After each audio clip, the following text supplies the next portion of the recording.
तिरुमाला तिरुपति देवस्थानम के अध्यक्ष ने भगवान वेंकटेश्वर की सेवा में लगे सेवकों में गैर हिंदुओं की एंट्री बैन की तो मानो असदुद्दीन ओवैसी को मौका मिल गया।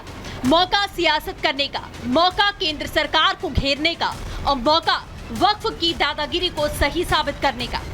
जब टीटीडी बहुत बड़ा हिंदू धर्म का एक वो मरकज है, वहां पर आपके ट्रस्टीज कोई मुसलमान नहीं हो सकता है, नॉन हिंदू नहीं हो सकता है। वक्फ बोर्ड में कैसे नॉन मुस्लिम मेंबर बनेगा?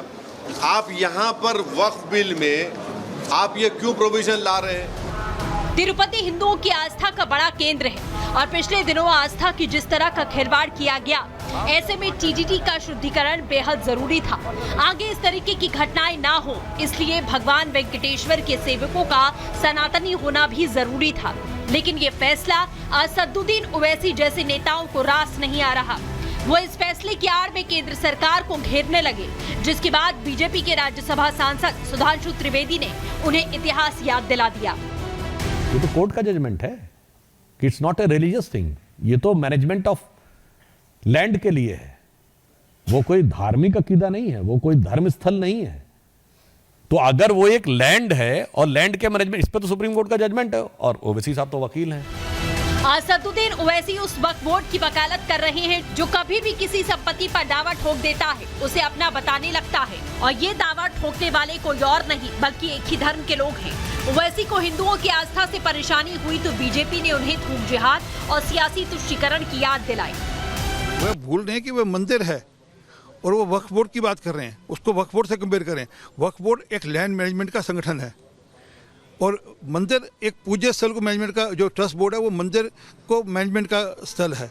इसलिए मंदिर के जो मैनेजमेंट कमेटी है उसमें उस धर्म के लोग रहें। अगर वो मस्जिद की बात होती या गुरुद्वारे की बात होती तब भी ऐसी होना चाहिए। असदुद्दीन ओवैसी की राजनीति केवल विभाजनकारी है, बांटने वाली है, भड़काने वाली है। वो जानबूझकर के इस तरह के लगातार बयान देते हैं जिससे भावनाएं भड़क सकें और इसीलिए आज तिरुमाला को लेकर के भी उस तरह के बयान दे रहे हैं।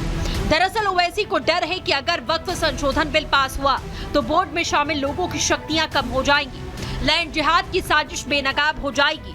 इतना ही नहीं, वक्फ बोर्ड को जिले के डीएम और प्रशासनिक अमले के साथ काम करना होगा। टीटीडी के मुद्दे पर अकेले ओवैसी ही सवाल खड़े कर रहे हैं, जबकि सपा इस मुद्दे पर चुप्पी साधे बैठी है। देखिए, ओवैसी जी ने एक्स पे क्या पोस्ट किया है, समाजवादी पार्टी को उस पर कोई टिप्पणी नहीं करनी है। टीडीपी ने क्या मांग की है, उस पर भी समाजवादी पार्टी को कोई टिप्पणी नहीं करनी है। सवाल ये है कि समाजवादी पार्टी को पूरा विपक्ष इस बात को उठा रहा था जब वक्फ संशोधन बिल आया कि ये धार्मिक आजादी को समाप्त करने जैसा है, ये धार्मिक आजादी में हस्तक्षेप है। असदुद्दीन ओवैसी को मलाल है कि मुसलमानों को उनका अधिकार नहीं मिल रहा, लेकिन वो ये भूल जाते हैं कि जब उनके मजहब की महिला मंदिर की सीढ़ियां चढ़ जाती है तो मौलाना फतवे जारी कर देते हैं। जब हिंदुओं की बात आती है तो इन्हीं के मजहब के लोग थूक जिहाद करते नजर आ जाते हैं। ऐसे में अगर हिंदू अपने देवस्थान का शुद्धिकरण करता है तो इन्हें परेशानी क्यों होने लगती है? Bureau report, Republic Bharat. तो सनातनी सेवकों का फैसला होगा तो जरूर ओवैसी बोलेंगे, थूक जिहाद, मूत्र जिहाद सामने आएगा तो कुछ नहीं बोलेंगे, उस पर चुप्पी साधे रहेंगे। लोगों का क्या इस पर कहना है, उनका क्या रिएक्शन है, सुनवाते हैं आपको। में जाकर बात की जाएगी तो मंदिर जाहिर बात है हिंदू वहाँ पूजा करने आता है तो हिंदू ही रहेगा। अगर कहीं मस्जिद की बात होगी तो मस्जिद मुस्लिम पूजा करने आता है तो वहाँ मुसलमान रहेंगे। इस पर कोई प्रश्न उठाने का विषय नहीं। जाहिर बात है वैसे लगातार इस तरह की राजनीति करते हैं, हिंदू मुस्लिम को बंटवारा करते हैं। अगर कोई अन्य समाज का आदमी आएगा और वो बिना नहा धो के या मांस मछली का सेवन करके वहाँ पर रहेगा तो हमारी जो भावनाएं वो बहुत आहत होंगी। तो मेरा मानना ये है कि ये बहुत ज़रूरी है कि हमारे ही समाज के लोग वहाँ पे रहें। देखिए, हिंदू इसमें इसलिए रहेंगे क्योंकि वो सिर्फ एक हिंदू का मंदिर है, मतलब हमारी संस्कृति है, हमारे मंदिर है तो उसमें सिर्फ हिंदू ही तो रह सकते हैं। अब ओवैसी ने उस पर सवाल उठाया है, अब ये ओवैसी को सोचना चाहिए क्या वो हिंदुओं के मंदिर में भी आके कब्जा करेंगे। ओवैसी की तो बात को इसलिए नहीं ध्यान देना चाहिए कि वो मानसिक व्यक्ति है, उसकी मानसिक स्थिति ठीक नहीं है। हमारा जो हिंदू मंदिर होगा वहाँ पर जिसको हमारी सनातनी परंपराओं का ज्ञान होगा वही तो वहाँ समिति में पुजारी होगा ना। तो चलिए अब आगे बढ़ते हैं, अगली खबर का रुख करते हैं। जम्मू कश्मीर में सत्ता को लेकर अब्दुल्ला परिवार को इतनी चिंता है कि अपनी ही देश की एजेंसी पर सवाल करने से भी गुरेज नहीं कर रहे हैं अब्दुल्ला। अब बात इसी की।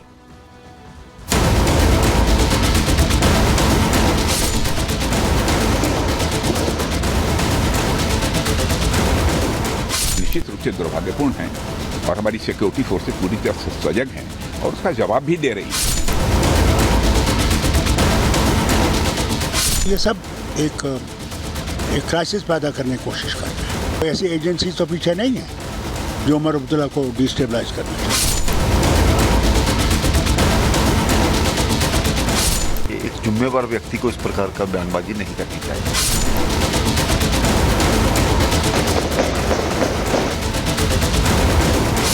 जो पत्थरबाजों को, आतंकी समर्थकों को पनाह देने तो ये स्थिति आएगी।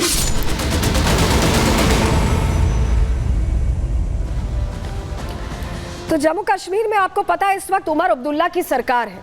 नेशनल कॉन्फ्रेंस की जो मुखिया हैं, पिछले 24 घंटे में जितने आतंकी हमले हुए, 3 आतंकी हमले हुए हैं और उनको लगातार देखिए आतंकियों को पकड़ने की यहाँ कोशिश जारी है, ढेर किया गया है, कई आतंकियों का एनकाउंटर भी हुआ है। लेकिन इस बीच आपको पता है फारूक अब्दुल्ला को इन सब बातों की चिंता नहीं है। फारूक अब्दुल्ला अजीबोगरीब बातें कर रहे हैं। फारूक अब्दुल्ला के बेटे सरकार संभाल रहे हैं, सरकार संभलते ही अगर आतंक बढ़ रहा है तो उस पर नकेल कसने की कोशिश होनी चाहिए थी। लेकिन फारूक अब्दुल्ला ये कह रहे हैं कि इसमें साजिश है, उन्हें साजिश की बू आ रही है।